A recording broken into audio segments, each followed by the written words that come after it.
नमस्कार, आप देख रहे हैं शाम के ठीक 5 बज चुके हैं। आप देख रहे हैं आपका अपना favourite prime time debate show India का सवाल और मैं हूं आपके साथ प्रीति चौहान। विदेशी धरती पर अपने बयानों को लेकर के विवाद में रहने वाले राहुल गांधी इन दिनों भी सड़क से लेकर संसद तक चर्चा की विषय में हैं। अभी हाल ही में अपने ब्रिटेन के दौरे में राहुल गांधी ने देश के लोकतंत्र पर जो कुछ भी कहा उसको लेकर के सियासत ठंडी नहीं पड़ी। अभी भी सियासत जोरदार तरीके से हो रही है। आज सदन में, क्योंकि आज बजट का दूसरा सत्र था, आज से फिर सदन की शुरुआत है बजट के दूसरे सत्र की। और आज सुबह से ही भाजपा के दिग्गज कैबिनेट के बड़े मंत्री राजनाथ सिंह से लेकर के पीयूष गोयल और प्रहलाद जोशी तक ने राहुल गांधी को धूल चटाने वाले शब्द कहे हैं। बयान को लेकर के आज जोरदार हंगामा सदन में हुआ है। बीजेपी का साफ तौर पर कहना है कि राहुल गांधी ने विदेश में जाकर के देश का अपमान किया, वहां उन्होंने देश के लोकतंत्र को कमजोर करने की कोशिश की, जो कि निंदनीय है। राहुल गांधी को देश के सबसे बड़े सदन में अपने बयान पर माफी मांगनी चाहिए। तो वहीं बीजेपी के खिलाफ विपक्ष एकजुट होता नजर आ रहा है। विपक्ष आज आपने देखा भी होगा कैसे स्थगन 2 बजे तक के लिए था। उसके बाद क्योंकि कांग्रेस पहले से अडानी या फिर ईडी, सीबीआई जिस तरीके से विपक्ष पर निशाना साध रहे, विपक्ष का ये कहना था कि आज देश के अलग अलग हिस्सों में हम प्रोटेस्ट करेंगे। इसीलिए जयपुर, चंडीगढ़, इन सब में आपने देखा जोरदार तरीके से प्रोटेस्ट किया गया। कांग्रेस पार्टी के कार्यकर्ताओं के द्वारा वाटर कैनन का इस्तेमाल भी किया गया है। लेकिन हम यही कहेंगे कि संसद से लेकर के सड़क तक, या यूं कहें कि सड़क से लेकर संसद तक सियासत गरमाई हुई है। क्या कुछ हो रहा है, एक तरफ राहुल, दूसरे तरफ जांच एजेंसियां, साथ ही अडानी का मामला क्या चल रहा है, उसके बारे में पूरी जानकारी आपको देंगे। बड़े एक्सपर्ट से बातचीत करेंगे, लेकिन उससे पहले आपको एक छोटा सा रिपोर्ट हम दिखाएंगे। रिपोर्ट के माध्यम से समझने की कोशिश कीजिए कि क्या कुछ चल रहा है, आज क्या कुछ हुआ, क्या घट रहा है। सबसे पहले रिपोर्ट, उसके बाद अपने मेहमानों से आपको मिलवाएंगे। सबसे पहले रिपोर्ट देखिए। भारत के लोकतंत्र को कटघरे में खड़ा कर रहे हैं ऐसे लोग भगवान बसवेश्वर का अपमान कर रहे हैं।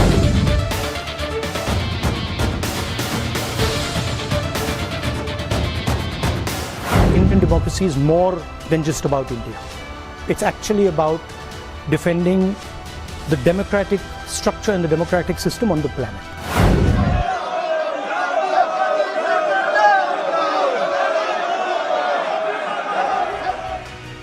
कांग्रेस के पूर्व अध्यक्ष राहुल गांधी के विदेशी धरती पर भारतीय लोकतंत्र पर सवाल उठाने पर रार अभी तक थमी नहीं है और शायद 23 और 24 के चुनावी रण के लिहाज से बीजेपी भी इस विवाद को थमने नहीं देना चाहती। आज से संसद के बजट सत्र के दूसरे सेशन का आगाज हुआ। विपक्षी दल बीजेपी को अडानी और जांच एजेंसियों को लेकर घेरने की तैयारी में जुटा था।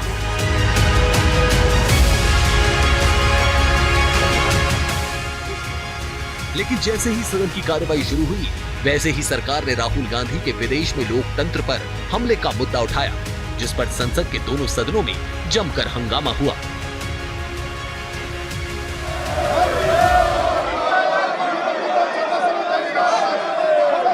माननीय सदस्य, प्रश्नकाल है। मैं आपसे आग्रह करता हूं सब अपनी आप विराजें।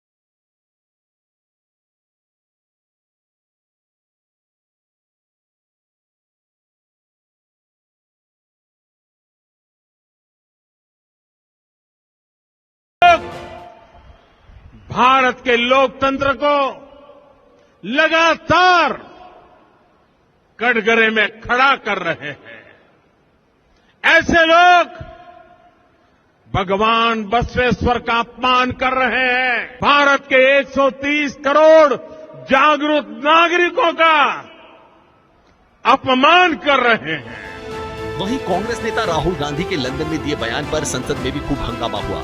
लोकसभा में रक्षा मंत्री राजनाथ सिंह और राज्यसभा में बीजेपी नेता पीयूष गोयल ने राहुल गांधी पर एक के बाद एक सियासी वार की और देश से माफी की मांग की। राहुल गांधी ने लंदन में जाकर भारत को बदनाम करने की कोशिश की है और कहा है कि भारत में लोकतांत्रिक व्यवस्था पूरी तरह से तहस-नहस हो रही है और विदेशी ताकतों को आकर यहाँ पर भारत के लोकतंत्र को बचाना चाहिए कि भारत की गरिमा पर, भारत की प्रतिष्ठा पर उन्होंने गहरी चोट पहुंचाने की कोशिश की। संसद के फोरम पर आकर वह क्षमा याचना करें अध्यक्ष महोदय। बड़े शर्मनाक तरीके से एक विपक्षी नेता विदेशी देश में जाता है और भारत के लोकतंत्र पे अनाप शराब बातें करते हैं। इस प्रकार के गलत आरोप के लिए विपक्षी नेताओं ने और उन्होंने सदन में आकर देशवासियों से माफी मांगनी चाहिए, देश की माफी मांगनी चाहिए, इस सदन की माफी मांगनी चाहिए। राहुल गांधी ने जो बयान दिया उसे बीजेपी देश का अपमान बता रही है, साथ ही राहुल पर देशद्रोह का मुकदमा तक चलाने की मांग कर रही है। तो वहीं दूसरी ओर कांग्रेस राहुल गांधी के बयान पर उनका बचाव करती नजर आ रही है। कांग्रेस के पूर्व राष्ट्रीय अध्यक्ष ने देश के बाहर जाकर के लंदन में भारत को जिस ढंग से अपमानित किया, भारत के लोकतंत्र को अपमानित किया, भारत के संसद को अपमानित किया, भारत के लोकतंत्र को, भारत के संसद को, भारत को अपमानित करने का, गाली का काम किया, इन पर तो देशद्रोह का मुकदमा चलना चाहिए। राहुल गांधी हिंदुस्तान में रह क्यों रहे हैं? हिंदुस्तान में नहीं रहना चाहिए। राहुल गांधी हिंदुस्तान में रह क्यों रहे हैं? हिंदुस्तान में नहीं रहना चाहिए। जो व्यक्ति इस देश का प्रथम नागरिक है या प्राइम मिनिस्टर है, अगर वो जाके बाहर ये सब बातें बोल सकते हैं, अगर राहुल जी जाकर वहाँ पर सेमिनार में, डिबेट में अगर बात कहे तो अपराध हो जाता है। तो ये उनको समझ में आना चाहिए। लोग खुद डेमोक्रेसी को कुचल रहे हैं, वो लोग ये सब बातें कर रहे हैं।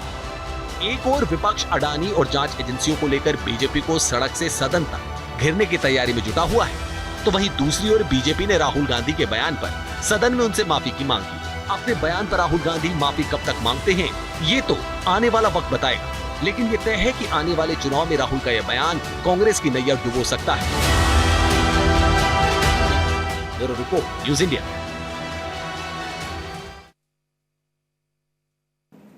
तो क्या आने वाले समय में राहुल गांधी के ये बोल कांग्रेस की नैया डुबो सकता है? इस पर हम बातचीत करेंगे। अपने मेहमानों से हम बुलवा देते हैं आपको। डॉक्टर कौशल कांत मिश्रा, प्रवक्ता भाजपा के, यश श्रीवास्तव, प्रवक्ता कांग्रेस के, महेश आर्य, प्रवक्ता समाजवादी पार्टी के, दीपक झा, राजनीतिक विश्लेषक, साथ ही हमारे साथ केपी मलिक, वरिष्ठ पत्रकार, अश्वनी मिश्रा, राजनीतिक विश्लेषक, हमारे साथ तमाम मेहमान जुड़ चुके हैं। बहुत बहुत स्वागत है आप सभी का। हमारे साथ तमाम मेहमान जुड़ चुके हैं, हमने आपको मिलवा दिया। हमारे साथ कौशल कांत मिश्रा जी हैं, भाजपा के प्रवक्ता हैं, यश श्रीवास्तव, कांग्रेस के प्रवक्ता हमारे साथ। शुरुआत कौशल कांत मिश्रा जी से कर लेते हैं, भाजपा के प्रवक्ता हैं। कहा जा रहा है कि सरकार को घेरने के लिए 16 दलों के साथ बैठक की है खड़गे जी ने, और आज आपने देखा भी होगा देश के अन्य राज्यों में, कोने कोने में, जहां पर भी कांग्रेस, खासकर आपने चंडीगढ़ और जयपुर में तो देखा ही होगा, जोरदार तरीके से अडानी ईडी के मसले पर सरकार को घेरने की कोशिश की है। वाटर कैनन का इस्तेमाल हुआ है, कांग्रेस के कार्यकर्ता सड़क तक उतर आए, संसद में तो हंगामा हम सब देख ही रहे हैं। कौशल कांत जी। प्राची जी, जैसा कि प्रधानमंत्री जी ने पहले ही बोला था कि ये भ्रष्टाचारियों का ध्रुवीकरण है। ईडी और सीबीआई अपना काम कर रही है तो सारे भ्रष्टाचारी एक साथ मिल करके सरकार के खिलाफ आने की कोशिश कर रहे हैं। पर आज का मुद्दा हमारा ईडी और भ्रष्टाचार नहीं है। आज का मुद्दा हमारा है कि राहुल गांधी जी ने विदेश की धरती पर जा करके पूरे हिंदुस्तान, जिसको कि डेमोक्रेसी की मदद, संसद पे आप कह रहे हैं, संसद में आप अपनी तरफ से राहुल गांधी को घेरने की कोशिश कर रहे हैं, लेकिन विपक्ष अपने मुद्दों के साथ आज सदन में खड़ा है। मैं अपनी उसकी पार्टी का चर्चा प्रवक्ता मैं हूँ, वही कह सरकार रही का हूँ। प्रवक्ता हूँ, नहीं, तो नहीं, सरकार की बात करूंगा। आप मुझे कह रहे हैं कि आज जो विषय है, मैं कह रही हूँ विषय दोनों ही है, दोनों ही बड़ी पार्टियों के अलग अलग विषय हैं। अब बोलिए सर। तो मैंने बता तो दिया, पहली बात तो उनकी बात बोल दी ना कि भ्रष्टाचारियों का ध्रुवीकरण है। हाँ। सारे भ्रष्टाचारी पिछले चुनाव में भी आपने देखा था, ऐसे हाथ उठा करके सब एक दूसरे के साथ खड़े हुए थे। इस बार भी सारे भ्रष्टाचारी एक साथ मिलकर के खड़े हुए हैं। अब ईडी सीबीआई अपना काम कर रही है। अब सीबीआई जो है पिंजरे का तोता नहीं है और वो अपने एक्शन में है, तो सारे भ्रष्टाचारी को झुकने की जगह नहीं मिल रही है। इस वजह से वो एक मंच पे एक साथ खड़े होकर के सरकार के खिलाफ बोला। अब बात आती है राहुल गांधी जी की। बात यह है कि कांग्रेस का डीएनए ही विदेशी है। वो अच्छा। हमेशा विदेश की धरती पर जाकर एक्टिव हो जाता है। चाहे कांग्रेस की स्थापना से लेकर के आज तक राहुल गांधी के अलावा चाहे मणिशंकर अय्यर रहे हो, चाहे सलमान खुर्शीद रहे हो, और राहुल गांधी जी ने तो सीधे देश की डेमोक्रेसी को एक तरह से ये कहा कि देश की डेमोक्रेसी को खतरा है, और उन्होंने कहा कि अमेरिका और यूरोप को आकर के उसमें इंटरफेयर करना चाहिए। अच्छा। मैं ये पूछना चाहूंगा आपके थ्रू अपने कांग्रेस के प्रवक्ता से कि क्या राहुल गांधी के इस बयान से कांग्रेस एग्री करती है या नहीं? डायरेक्ट सवाल। ठीक है, यश श्रीवास्तव हमारे साथ प्रवक्ता कांग्रेस के। जिस तरीके से राहुल गांधी ने बाहर जाकर के, ब्रिटेन में जाकर के, इंग्लैंड में जाकर के वहां के तमाम बड़े यूनिवर्सिटीज में स्टूडेंट्स को संबोधित किया और अपने देश के बारे में कहा, यहाँ के लोकतंत्र के बारे में भाजपा कह रही है लोकतंत्र को बदनाम करने की कोशिश की गई है, राहुल गांधी माध्यम बने, राहुल गांधी ने अपने ही देश को, अपने देश के लोकतंत्र को बदनाम कर दिया। अब बीजेपी के तमाम बड़े लीडर्स कह रहे हैं राहुल गांधी पर देशद्रोह का मुकदमा किया जाए। सबसे पहली बात तो बहुत दुख की बात है कि कौशल कांत जी डॉक्टर हैं, लेकिन शायद पूरी बीजेपी को छठी सातवीं की एनसीईआरटी की टेक्स्ट बुक्स पढ़ने की जरूरत है। पहले पेज पर उन किताबों में लिखा रहता था संविधान का प्रियम्बल, जिसमें आपको साफ समझ में आ जाएगा कि देश में कोई नागरिक क्या कह सकता है, क्या नहीं कह सकता है, क्या उसका रवैया होना चाहिए, क्या देशभक्ति की परिभाषा है, सब कुछ उसमें संक्षेप में लिखा। दूसरी बात, ये राहुल गांधी के डीएनए पे सवाल उठा रहे हैं, इस बात पे मुझे घोर आपत्ति है। डॉक्टर साहब, आप अपनी भाषा संभाल लें। कांग्रेस के डीएनए पे चुप रहिए डॉक्टर साहब, बीच में बताइए। नहीं, बीच में बताइए डॉक्टर साहब। अगर आप माफी मांगने की बातें करते हैं तो आप लोगों के अंदर कॉमन सेंस की सख्त कमी है। आप लोग ये भूल जाते हैं माफी मांगने वाला एक ही हुआ है, सावरकर, जो बिना बात के 11 बार माफी मांगा।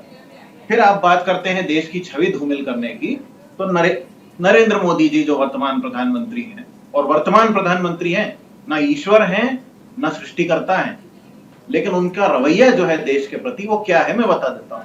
वो कनाडा में जाके बोलते हैं कि भाई देश जो है पूरा भ्रष्ट है और मैं सब सही कर रहा हूं। वो साउथ कोरिया में जाके बोलते हैं कि ये कैसा देश है, ये कैसे लोग हैं, ये कैसी सरकार है, क्या दुर्भाग्य है जो हम देश में पैदा हुए को हुए भी बोलते हैं वो। और ऐसी कई मौके उन्होंने दिए हैं जब वो और उनकी पार्टी के लोग देश की, समाज की, महिलाओं की मान और सम्मान गिराने में कोई कसर नहीं छोड़ते। फिर मैं आपको एक एक करके इन लोगों के बारे में भी बता देता हूं जो आज संसद में बोल रहे हैं।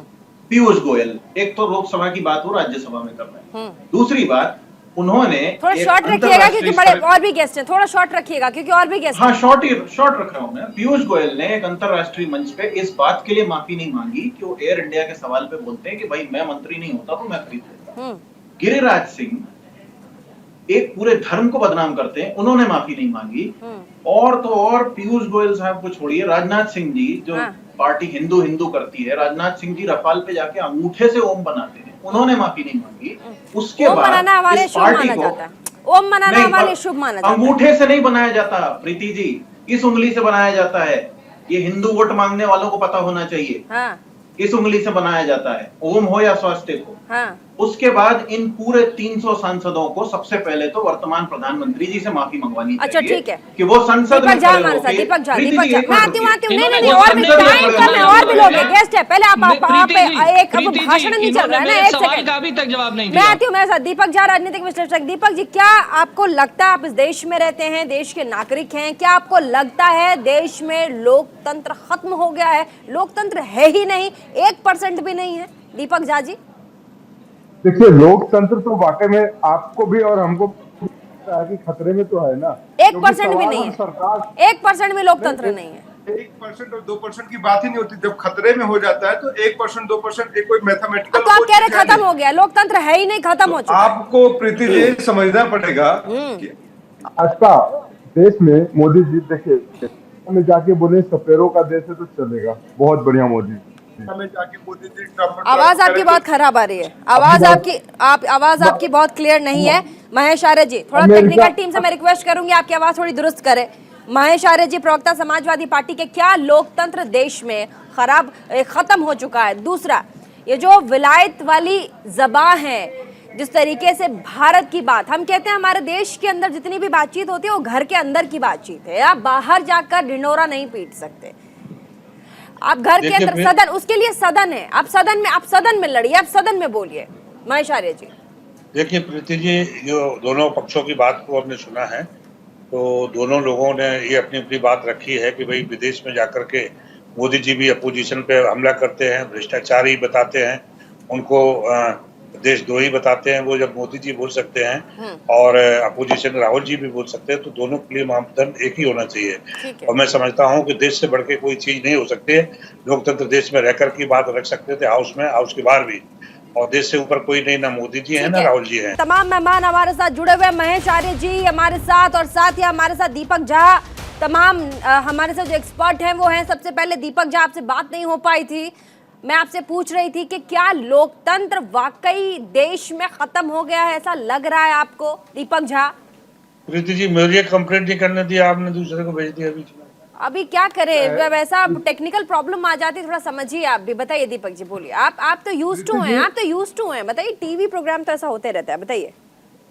प्रीति जी देखिए, आज देश में सबको लग रहा है कि लोकतंत्र खतरे में है। आज सवाल सरकार से नहीं हो रहा, आज सरकार से कोई सवाल ही नहीं करता, सवाल सिर्फ राहुल गांधी से हो रहा है। हाँ। ये देश का दुर्भाग्य है। हाँ। जो लोग सत्ता में बैठे हैं वो कुछ बोलने को तैयार नहीं है। हाँ। राहुल गांधी जी क्या बोल रहे हैं वो सवाल उस पर करवा रहे हैं। पूरा एक प्रायोजित कार्यक्रम चल रहा है पूरे देश में। आज मोदी जी गरीबों के लिए जवाब नहीं देने के लिए, लेकिन मोदी जी अमेरिका में जाके अब की बार ट्रम्प सरकार कर देते तो देश का अपमान नहीं होता, क्योंकि प्रधानमंत्री जी जाके प्रचार करते हैं। क्या भाजपा कहेगी कि मोदी जी ने कितना पैसा लिया, कितना चंदा इकट्ठा किया? मोदी जी कहते हैं जबकि सांप सपेरों का देश था। अरे सांप सपेरों का देश था, आज कहते हैं कि अध्यात्म का देश है। अरे दो तरफा बातें मोदी जी करते हैं। इसलिए मैं कहता हूँ जिस पार्टी की पूरा चेहरा काला हो, भाजपा पूरी की पूरी चेहरा। सवाल पता है क्या है? सवाल दीपक जी, अब आपने बोल लिया, मैं आपसे पूछती हूँ, सवाल पता है क्या? सवाल ये उठाया जा रहा है, एक आम पब्लिक की जो राय होती है, आप सोशल मीडिया में काफी एक्टिव रहते हैं, आप एक बार पेजेस में जाइए, उनका भी यही कहना है, जो सोशल मीडिया में, आम जनता की बात कर रही हूँ, जो सोशल मीडिया का इस्तेमाल करता है, मोबाइल फोन्स का इस्तेमाल करता है, उनका कहना है कि घर की बात है। आप देश में कई ऐसी चीज़ें होती हैं दीपक जी जिनसे हम असंतुष्ट होते हैं, हमें बहुत सारी प्रॉब्लम होती है, हमारे अंदर शिकायतें होती हैं, लेकिन उसको हम एक फोरम पे रहते हैं, उस फोरम का नाम है संसद भवन, बातचीत होती है, वहाँ रखिए, आप प्रदर्शन कीजिए, लेकिन देश के अंदर, घर के अंदर, बाहर बोलने का अधिकार आपको नहीं था। इसी को लेकर के लगातार राहुल गांधी को टारगेट भी किया जा रहा है, और आप कह रहे हैं कि लोकतंत्र बिल्कुल खतरे में, पूरा लोकतंत्र आप देख लीजिए खतरे में। लोकतंत्र खतरे में होता तो आज प्रदर्शन नहीं होता जयपुर में या फिर चंडीगढ़ में। ये देखिए, ये सरकार असहिष्णु हो चुकी है, सरकार की बर्दाश्त की कैपेसिटी खत्म हो चुकी है। संसद भवन चलने नहीं देती सरकार। तब खतरे में नहीं था जब बम ब्लास्ट हो रहे थे, लोकतंत्र तब खतरे में नहीं था जब इमरजेंसी लगी हुई थी, लोकतंत्र तब खतरे में नहीं था जब जस्टिसेस को बाईपास करके, सीनियरिटी को डैमेज करके इंदिरा गांधी जो है पाकिस्तान में बिरयानी खा के आते हैं, तो हिंदुस्तान के लिए जाते हैं, हिंदुस्तान के लिए आते हैं। प्रीति जी, प्रीति जी, एक इंफॉर्मेशन देना चाहता हूँ, कैम्ब्रिज यूनिवर्सिटी में जिस आदमी ने, जिस डॉक्टर ने, उनका नाम था, जिस डॉक्टर ने राहुल गांधी का प्रोग्राम लगाया था, उसका नाम है डॉक्टर कमाल मुनीर। वो पाकिस्तानी मूल के आदमी है, कैम्ब्रिज के अच्छा, एक और मेहमान महेश आर्य समाजवादी पार्टी सरकार के उनको बोलने का मौका नहीं मिला। बीच में मत बोलिए, बीच में आप लोग जिन लोगों ने बोल लिया है, दूसरे मेहमान आपके भाई नहीं, महेश आर्य जी ठीक है महेश आर्य जी कैम्ब्रिज में प्रीति जी, हमने दोनों सबकी बात सुन लिया है। तो मैं ये कहना चाह रहा था, ये देश में दोहरे मानदंड नहीं हो सकते। कौशलकांत जी, मैं आती हूँ आपके पास। ये बहुत सेंसिटिव इन्फॉर्मेशन है प्रीति जी, आपको पूछना पड़ेगा। बिल्कुल आती हूँ, मैं पूछूंगी, आपसे भी पूछूंगी, विपक्ष से पूछूंगी, लेकिन हमारे साथ 2-3 मेहमान हैं जिनको हमने लाइव लेना पड़ा, उनसे बातचीत नहीं हो पाई। महेश आर्य जी बोलिए, आप कुछ कह रहे हैं, उसके बाद हमारे साथ मिश्रा जी भी हैं, इधर केपी मालिक जी भी हैं, जल्दी से बोलिए। मैं ये कह रहा था प्रीति जी कि दोनों पक्षों की मैंने बात सबकी सुन लिया, लेकिन इस देश में दोहरे मानदंड नहीं हो सकते। भारतीय जनता पार्टी एक तरफ तो कहती है कि अगर कोई राहुल गांधी बाहर विदेश में जाकर के बोले, दूसरी तरफ जो है प्राइम मिनिस्टर भी वहां जाकर के बोलते हैं, अपोजिशन के भ्रष्टाचार बताते हैं, उनको राष्ट्रद्रोही बताते हैं। तो मैं समझता हूँ कि जब प्राइम मिनिस्टर जी आए थे तो उन्होंने एक वादा किया था देश की जनता के सामने कि ना तो देश को मैं कमजोर होने दूंगा, ना देश की कोई चीज बिकने दूंगा, लेकिन मैं उनके रहते हुए ना ही कोई अत्याचार गरीबों दलितों पे होगा। अगर दलितों पे अत्याचार होता है, चौराहे पे मुझे खड़े करके फांसी लगाना, सबने सुना होगा। उन्होंने ये भी बोला था कि कहीं भी अगर अत्याचार गरीबों दलितों पे नहीं होने दूंगा, सबके लिए काम करूंगा। लेकिन जब वो उनकी सरकार में दलितों रोहित वेमुला कांड होता है, मोदी जी चुप रहते हैं, और मॉब लिंचिंग होती है, मोदी चुप रहते हैं, और दुनिया के अत्याचार बहन बेटी के लिए अत्याचार होता है हाथरस पे, मोदी जी एक शब्द नहीं बोले। और उन्होंने कहा कि भाई जब भी वक्त आएगा मुझे कुर्सी से कोई लगाव नहीं होगा, अपनी कमांडर डम्बल लेकर के चल देंगे। लेकिन आज वक्त आ गया है, लेकिन मुझे लगता है कि मोदी जी और भारतीय जनता पार्टी को कुर्सी से मोह हो गया है। हाँ। इतने संकट से देश गुजर रहा है। हाँ। लोकतंत्र संविधान की संस्थाओं को बेचा जा रहा है, उसके बाद भी मोदी जी कायम है और 2024 का फिर सपना देख रहे हैं। देश की जनता उनको अपने आप नहीं जाएंगे, लेकिन देश की जनता 2024 में उनको बेदखल करेगी। महेश आर्य जी, मोदी जी कह रहे हैं कि ठीक है, आप लोग मांगते तो हैं, बोलते हैं मैं खड्डे में गिर जाऊं, मोदी जा तू मर जा, लेकिन जनता कहती है मोदी तू मत जा। इसका जवाब कैसे देगी विपक्ष? आप तो कह रहे हो कि मोदी जी ने ये कर दिया, वो कर दिया, लेकिन वो बार-बार कह रहे हैं कि जनता मेरे साथ है, और उसका एग्जाम्पल है। इसके लिए एक लाइन का एक ही जवाब है। नॉर्थ ईस्ट का चुनाव देख लीजिए, नॉर्थ ईस्ट का चुनाव देख लीजिए। एक ही जवाब है प्रीति जी, अश्विनी मिश्रा एक लाइन का जवाब सुन लीजिए। बोलिए। अधजल गगरी छलकत जाए, बड़े बड़ाई ना करें, बड़े ना बोले बोल, और रहमन हीरा कब का है लाख टका तो बोल। ये बड़े बोले लोग बोलते हैं,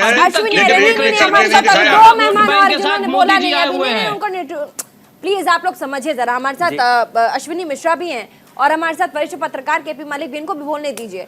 अश्विनी मिश्रा जी, आपने तमाम बातों को सुना, लेकिन ऐसे में महेश आर्य जी भी गंभीर आरोप लगा रहे हैं, साथ ही दीपक झा हैं, यश श्रीवास्तव हैं, ये तमाम लोग कह रहे हैं कि कहीं ना कहीं आप देखिए प्रीति जी, एक तरफ तो आप कहते हैं देश के विकास की बात करते हैं, लेकिन दूसरी तरफ आप देखिए जिस तरीके से आपकी जांच एजेंसियां फटाफट काम कर रही हैं, वो कहीं ना कहीं आपके लोकतंत्र को हैम्पर कर रहा है।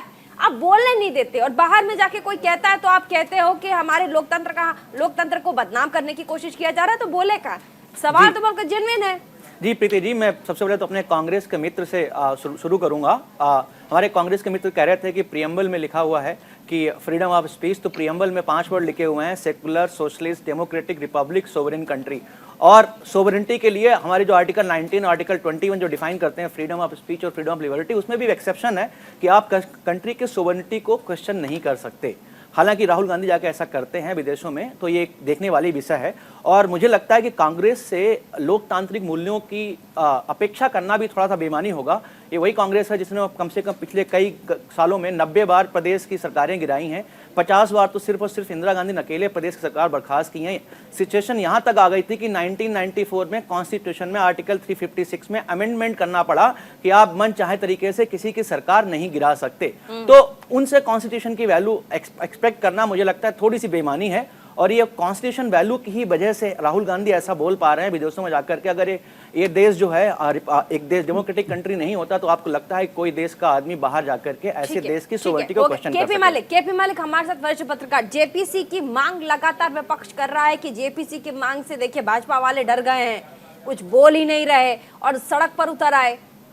और एक तरफ आप देखिए सदन में आज जिस तरीके से कार्यवाही की शुरुआत हुई है, सुबह से ही सदन में जब से सदन स्टार्ट हुआ उसके बाद लगातार हल्ला बोल राहुल गांधी ने देश के बाद जिस तरीके से बातचीत की, कहा गया इन पर देशद्रोह का आरोप लगाइए, लोकतंत्र को बदनाम करने की कोशिश है राहुल गांधी के थ्रू। केपी मलिक। देखिए प्रीति जी, अगर आप देखें यहाँ दो पक्ष हैं, पक्ष और विपक्ष। इसके अलावा एक बहुत बड़ा तीसरा पक्ष है जिसको हम नजरअंदाज कर रहे हैं, भूल रहे हैं, वो देश की जनता है। हाँ। देश की जनता कहीं न कहीं इन दोनों के बीच में पिस रही है। सदन में जनता के मुद्दे उठने चाहिए, विपक्ष ने उसकी तैयारी की थी, लेकिन विपक्ष को ये समझना होगा कि भारतीय जनता पार्टी ने विपक्ष को ही लपेट दिया राहुल गांधी के मुद्दे पर। तो इसमें कहीं ना कहीं उलझ के रह गई आम जनता। दूसरा, लोकतंत्र और संविधान खतरे में हमेशा विपक्ष के लिए रहता है। जब कांग्रेस सत्ता में होती है तो भारतीय जनता पार्टी के लिए लोकतंत्र खतरे में होता है। आज भारतीय जनता पार्टी सत्ता में है तो कांग्रेस के लिए लोकतंत्र हमेशा खतरे में रहता है और उसमें जनता की पिसाई होती है। आज अगर आप देखेंगे जिन पे पार्लियामेंट में, सदन में बहस होनी चाहिए,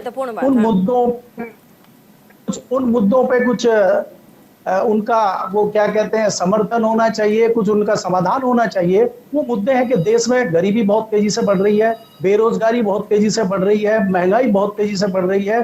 क्या उस पे पक्ष और विपक्ष कोई बहस कर रहा है क्या?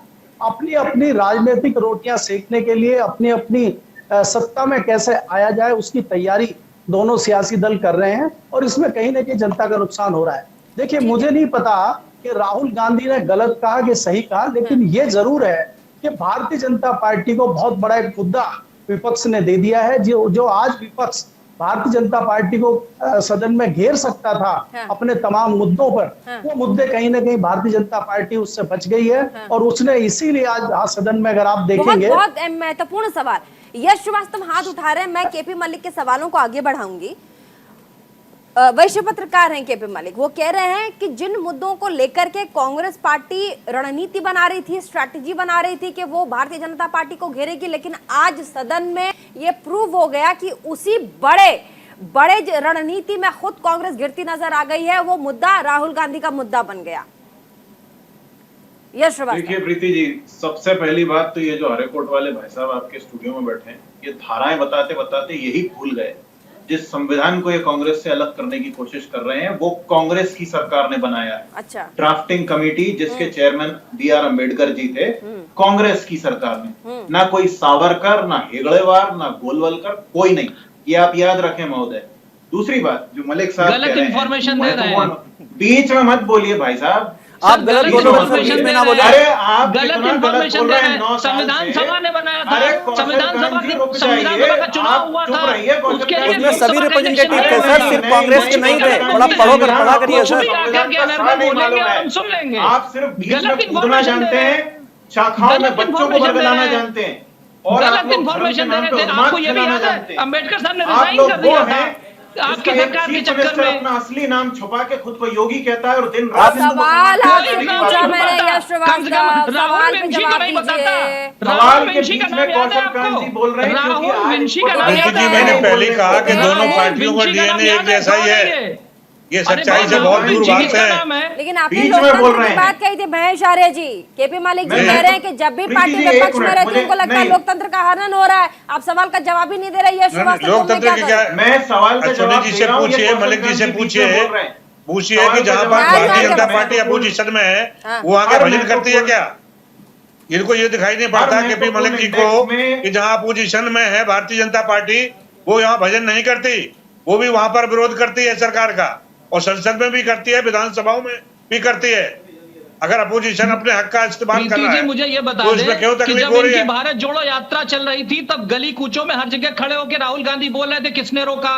जब सेशन चल रहा था, सेशन में 1.5 घंटे उनको बोलने को मौका दिया गया, फिर भी उसके बाद बताइए आज झूठ बोलते हैं कि हमारा माइक बंद कर दिया जाता है। कितने झूठ बोलेंगे? और कैम्ब्रिज यूनिवर्सिटी में सुनिए कमाल मुनीर कौन है? डॉक्टर कमाल मुनीर कौन है? बीजेपी की सदस्यता लेके बात करिए। पाकिस्तान मूल के नागरिक है, जिन्होंने इनका सारा प्रोग्राम अरेंज कराया, घूम रहे हैं। जाकर के पता कीजिए किसके हाथों में खेल रहे हैं राहुल गांधी। देश में ठीक है, सुनिए मेरी बात। यश श्रीवास्तव, बात निकली है जिस तरीके से विदेशी प्लेटफॉर्म पर राहुल गांधी ने देश को बदनाम करने की साजिश की, ऐसा बीजेपी कह रही है, वरना आप लोग कहेंगे मीडिया वाले कह रहे हैं। इसीलिए मैंने पहले बीजेपी कह रही है, बीजेपी कह रही है, सच्चाई है। क्या माफी मांगेंगे? कह रहे माफी मांगे, कह रहे माफी मांगे राहुल गांधी, माफी मांगेंगे राहुल गांधी। ठीक है, सुनिए प्रीति जी, यदि इनको विदेशियों में बात करने में इतनी आपत्ति है तो कश्मीर में 2019 और 20 में बात कर रहे हैं, कह रहे राहुल गांधी माफी मांगे, देशद्रोह सुन लिया देशद्रोह का कानून लगे, मैंने सुन लिया, मैं ये कह रहा हूं, मेरे को ये बता दीजिए, आप बताइए राहुल गांधी ने जो कहा उससे एग्री करते हैं, कांग्रेस उससे एग्री करती है, सिर्फ इसका जवाब दे दीजिए। मेरा एक ही सवाल था, क्या कांग्रेस राहुल गांधी के जब सवाल के सवालों से एग्री करती है? एक सेकंड बोलने दीजिए, कौशल कांत जी बोलने दीजिए, बोलिए यश जी बोलिए। यदि इनको घर की बात बाहर निकालने में इतनी आपत्ति है तो कश्मीर में 2-2 बार यूरोप के सांसद क्या करने आए थे 19 और 20 में, जबकि कश्मीर बैन करके बंद करके रखा था। कश्मीर के नेता अपने घरों में बंद थे, विपक्ष या कोई और कश्मीर जा नहीं सकता था। 2 बार इन्होंने यूरोप के 25 सांसदों का टूर कराया वहां पे, क्यों? कौन होते हैं? इसे बोलते हैं डिप्लोमेसी, इसे बोलते हैं डिप्लोमेसी, जो आपकी समझ में नहीं आएगी। आज उसी डिप्लोमेसी का नतीजा है कि सारी महाशक्तियां इंडिया को बोल रही है यूक्रेन वॉर को रुको। यही है डिप्लोमेसी, आपकी डिप्लोमेसी हमने देखी थी। अगर अपोजिशन को संसद में बोलने दिया होता राहुल गांधी की बात को वहाँ नहीं काटा जाता तो शायद वो नहीं बोलते, घर की बात घर में रहती। इंडिया को बोला जा रहा है कि वो निगोशिएट करे, इसी का नाम डिप्लोमेसी है। अगर ये डिप्लोमेसी आपको समझ में आ जाती है, ठीक है, केपी मलिक कौन डिप्लोमेसी का खिलाफ कर रहा है? आपने कि कांग्रेस राहुल गांधी के बयान से एग्री करती है, छोड़ दीजिए, कांग्रेस राहुल गांधी के बयान पे एग्री करती है, इसका जवाब तो दे दीजिए। मेरा एक ही सवाल था, मेरा पहला सवाल था कि क्या कांग्रेस ठीक है महेशारी विपक्ष के लोग और भी लोग हैं, समाजवादी पार्टी के नेता, समाजवादी पार्टी के प्रवक्ता भी बैठे, सिर्फ आप कांग्रेस और बीजेपी थोड़ा ना देश में पार्टी और भी पार्टी के लोग बैठे, उनको तो कम से कम बोलने दीजिए। अभी तक कांग्रेस ने जवाब नहीं दिया। महेशारी जी बोलिए। चुप रहिए जरा। प्रीति जी, ये 2 पार्टियां हैं देश में जिन्होंने बदल के ज्यादातर इन्होंने ही सरकारें चलाई हैं। और जब कांग्रेस पार्टी की सरकार रही है तो मैंने वो कार्यकाल भी देखा, इनके स्लोगन भी सुने कि भाई गरीबी दूर हटाएंगे, तमाम योजनाएं लाएंगे। लेकिन मैं समझता हूं कि इनके कार्यकाल में भी गरीबी नहीं हटी, लेकिन गरीब मरता गया, कमजोर होता गया। जब भारतीय जनता पार्टी के मौके मिला इनको तो इन्होंने भी योजनाएं चलाई, लेकिन आज आप देख रहे गरीब गरीब होता जा रहा, अमीर अमीर होता गया। ये आंकड़ा है, आप देख लीजिए निकलवा के, इन्हीं की सरकार के आंकड़े हैं।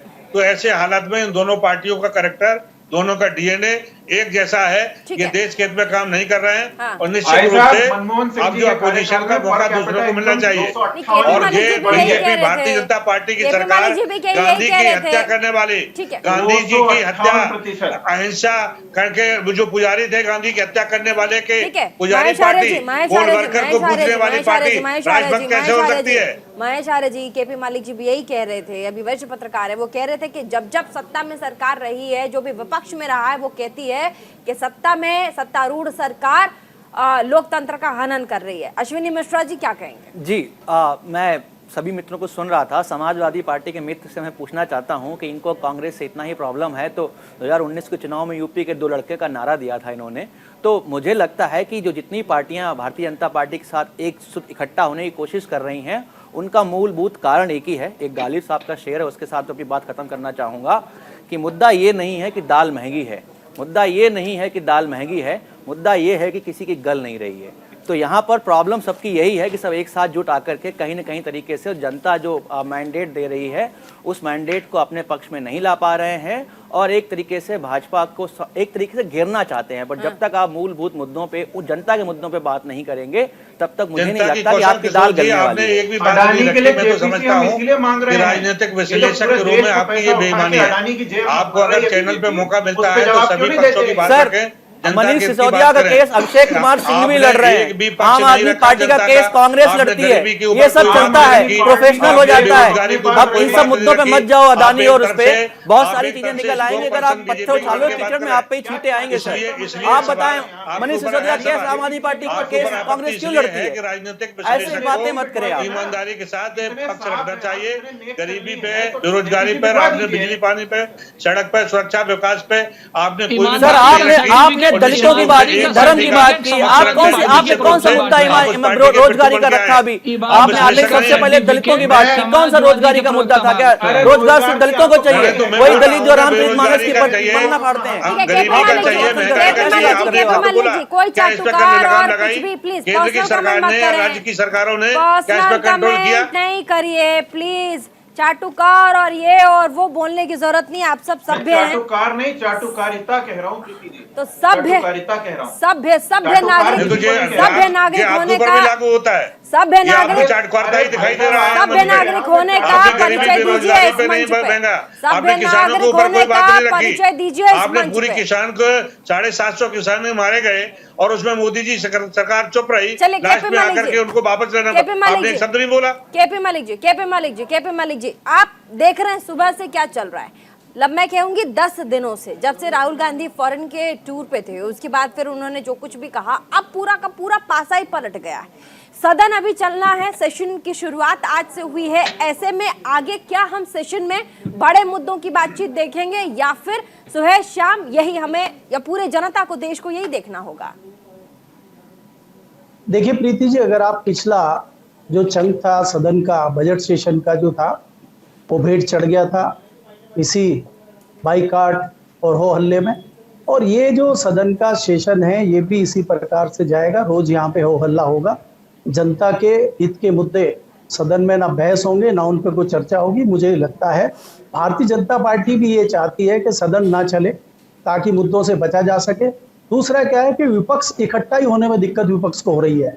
विपक्ष अपने अपने मामलों में बटा हुआ है, वो इकट्ठा नहीं हो पा रहा है, एक साथ आ नहीं पा रहा है। अब आज आप देखिए, दूसरा क्या, भारतीय, इसमें कोई दो राय नहीं है कि जो एजेंसियां हैं, सरकारी एजेंसियां हैं, गाहे बगाहे उनका प्रयोग सत्ताधारी दल करता है, आज भी कर रहा है, पहले भी उनका प्रयोग होता रहा है, इसमें कोई दो राय नहीं है।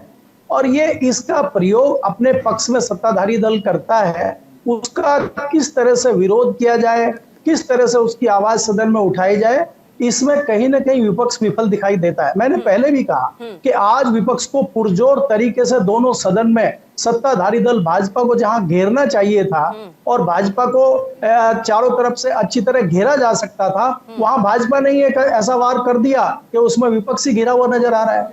दूसरा, अगर आप देखेंगे कई विपक्षी दलों के नेता जेलों में बंद हैं, किसी की जांच चल रही है, तो भाजपा ने या सत्ताधारी दल ने इनको ऐसा उलझाया हुआ है कि विपक्ष को सांस लेने की फुर्सत नहीं है और उसका नुकसान कहीं ना कहीं ये बड़ी स्ट्रेटेजी, मैं कह रही हूँ ये बड़ी स्ट्रेटेजी भी है। और 24 के लिए मैं कह रही हूँ कि ये अभी से माहौल तैयार भी हो रहा है। KP Malik ji final comment पे जाएंगे, पर समय बहुत कम है, शुरुआत करेंगे। हमारे साथ स्टूडियो में बैठे हैं अश्विनी मिश्रा जी से फाइनल कमेंट। जी मेरा ये मानना है कि जब तक विपक्ष और सभी विपक्षी पार्टियां मूलभूत विषयों पर बात नहीं करेंगी, जब तक ये सिर्फ और जिसको बोलते हैं रैंटिंग करेंगी, तब तक इनका कुछ भला नहीं होने वाला है। ठीक है, कौशलकांत मिश्रा जी फाइनल कमेंट।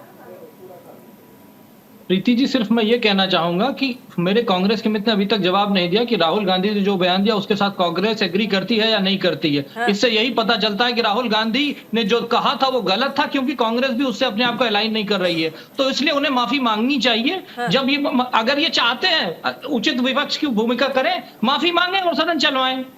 ठीक है, हमारे साथ महेश आर्य जी हैं, समाजवादी पार्टी के वरिष्ठ प्रवक्ता हैं। बोलिए, मैं फाइनल कमेंट दीजिएगा महेश जी। हाँ प्रीति जी, मैं दोनों पहले ही बोला हूँ, दोनों पार्टियों ने बारी बारी कर केंद्र में सरकार चलाई है और उन्होंने जो देश में दिया तो सबको पता है। पूरे देश को आगे बढ़ाने के लिए समाजवाद की जरूरत है। सोशल जस्टिस के बिना देश आगे नहीं बढ़ेगा। समाजवादी पार्टी राष्ट्रीय अध्यक्ष अखिलेश यादव जी ऐसे नेता हैं जो निर्विवाद है, निष्पक्ष है। उनके नेतृत्व में केंद्र में सरकार बनेगी, तब देश चारों तरफ से विकास करेगा और आगे बढ़ेगा। ठीक है यश श्रीवास्तव जी फाइनल कमेंट दीजिएगा। अरे मंच है, सबको फाइनल कमेंट देने का मौका, बोलने दीजिए, कोई बात नहीं, बोलने दीजिए। सरकार नहीं बन सकती। कभी आप जो हंस रहे हैं, दो सांसद हुआ करते थे आपके, 2 सांसद हुआ करते थे। आप हंसी मत करिए प्रकाश भाई, हमारी सरकार क्यों नहीं हो सकती केंद्र में? जब नवासी की बात करें 2 सांसद चुने जाके आया करते थे। शांति please. Yash Shrivastava, final comment. Kaushal Kant ji, सबसे पहले तो 6ठी 7वीं की किताबें पढ़ें, उनको पता चल जाएगा कि राहुल गांधी जी अरे पर्सनल कमेंट पे मत जाइए यश श्रीवास्तव, पर्सनल कमेंट मत कीजिए। अरे आपको उन्होंने पर्सनल कमेंट नहीं किया ना। अरे नहीं, आपको उन्होंने पर्सनली कमेंट नहीं किया, वो कांग्रेस पार्टी के बारे में बात कर रहे हैं। प्लीज बी मैच्योर यश श्रीवास्तव। हाँ, मुझे मेरी बात कहने दीजिए। मैं ये कह रहा हूँ कि यदि यहाँ पे किसी ने मूलभूत मुद्दों की बात की है तो हम यही याद दिला रहे हैं कि अडानी के ऊपर जेपीसी और बेरोजगारी, महंगाई, अपराध, समाज, सारे मूलभूत मुद्दों से बचने के लिए बीजेपी ये सब तमाशे करती है। उनको ये भी याद रखना चाहिए कि लोकतंत्र में एक आदमी अकेला कुछ नहीं करता है। उनके खुद के 300 सांसदों का अपमान किया है वर्तमान प्रधानमंत्री जी ने, तो यदि माफी मांगने के लिए कोई पात्र है तो वो राहुल गांधी जी तो बिल्कुल नहीं। ठीक है, ये बात इनको केपी मलिक जी, वरिष्ठ पत्रकार, फाइनल कमेंट दीजिएगा सर। देखिए, मुझे लगता है कि जनता के हितों को देखते हुए दोनों सियासी दलों को समझना चाहिए, और समझेंगे है नहीं, हालांकि ये भी मुझे पता है क्योंकि भाजपा जानती है कि राहुल गांधी माफी मांगेंगे नहीं, और यही रोजाना हो हल्ला सदन में चलता रहेगा। कितना लंबा खींचेगा ये हमें और आपको देखना पड़ेगा, और इसी प्रकार से हम लोग चैनल पे बहस करते रहे और 2024 तक भी पहुंच जाएंगे। सब बहुत बहुत शुक्रिया तमाम मेहमानों का हमारे इस मंच पे आने के लिए। और आपने देखा कैसे आज सुबह से, क्योंकि बजट के सत्र का आज से दूसरा सेशन था, दूसरा सत्र था, ऐसे में आज आपने सदन में देखा कि कैसे राहुल गांधी के विदेशी जमीन पर दिए हुए बयान को लेकर के खुद बीजेपी के दिग्गजों ने उन्हें लपेट दिया सदन में। लेकिन अब यहाँ कहा यह जा रहा है कि राहुल गांधी पर देशद्रोह का मुकदमा हो, और साथ ही उनसे माफी मांगने को भी कहा जा रहा है कि देश की बदनामी की गई है तो माफी भी मांगे। क्या कुछ होगा इस पर हमारी पूरी नजर रहेगी, और साथ ही क्योंकि सेशन भी चल रहा है तो हमारी नजर उस पर भी रहेगी। पल पल की अपडेट न्यूज़ इंडिया 24/7 आप तक पहुंचाता रहेगा। कहीं मजा आएगा, देखते रहिए न्यूज़ इंडिया 24/7।